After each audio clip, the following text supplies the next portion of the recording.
Hello மக்களே, வணக்கம். இன்றைக்கி ஒரு ஹெல்த்தியான ரெசிபி செய்யலாம். ஒரு கப்பு கம்பு அவல். இது ஜல்லடையில் சளிச்சிக்கலாம், தூசியெல்லாம் போயிடும். 5-6 பல்லு பூண்டு, பச்சை மிளகா, ஒரு துண்டு இஞ்சி பொடியாக நறுக்கி வச்சுக்கணும். ஒரு கேரட், ஒரு பெரிய வெங்காயம், ஒரு குடமிளகா பொடியாக நறுக்கிக்கணும். இது மோரில் கொஞ்சம் நேரம் கம்பு அவல் ஊற வச்சுக்கலாம். ஒரு வாணலில் 2 டீஸ்பூன் எண்ணெய் சேர்த்து அது கூட ஒரு ஏலக்காய், 2 கிராம்பு, ஒரு டீஸ்பூன் ஜீரகம், ஒரு டீஸ்பூன் சோம்பு சேர்த்து தாளிச்சிக்கலாம். அடுத்து பச்சை மிளகாய், இஞ்சி பூண்டை சேர்த்து நல்லா வதக்கிக்கலாம்.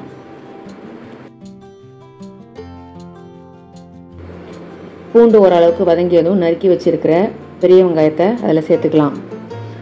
நல்லா கலந்து விட்டுட்டு ஒரு டீஸ்பூன் தூள் உப்பு சேர்த்து கலந்து விட்டுட்டு ஒரு மூடி போட்டு 2 நிமிஷம் சிம் ஃப்ளேமில் வேக விடலாம்.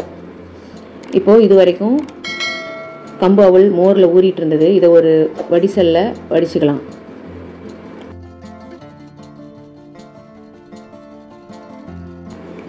ரெண்டு நிமிஷம் வெங்காயம் சுருளை வதங்கிடுச்சு. இது கூட நறுக்கி வச்சுருக்கிற கேரட்டை சேர்த்து கலந்து விட்டுட்டு மறுபடியும் மூடி போட்டு 2 நிமிஷம் சிம் ஃப்ளேமில் வதங்க விடலாம். நம்ம சேர்த்துருக்கிற காய்கறி எல்லாம் ஃபுல் குக் ஆகணும்னு அவசியம் இல்லை, ஹாஃப் குக் ஆனால் போதும். கேரட் ஓரளவுக்கு வதங்கியிருக்கு. இப்போது பொடியாக நறுக்கி வச்சுருக்கிற குடமிளகாவை சேர்த்து கலந்து விட்டுக்கலாம்.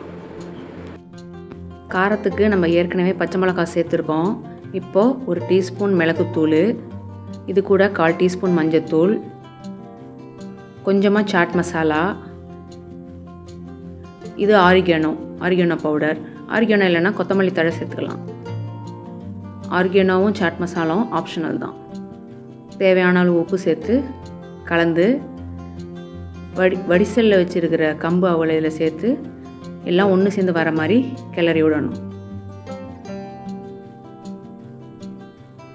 இது ஒரு மூடி போட்டு மூடி அப்படியே அடுப்பு ஆஃப் பண்ணிவிட்டு 5 நிமிஷம் கழித்து சர்வ் பண்ணால் நல்ல ஹெல்த்தியான டேஸ்டியான கம்பு அவல் ரெடி.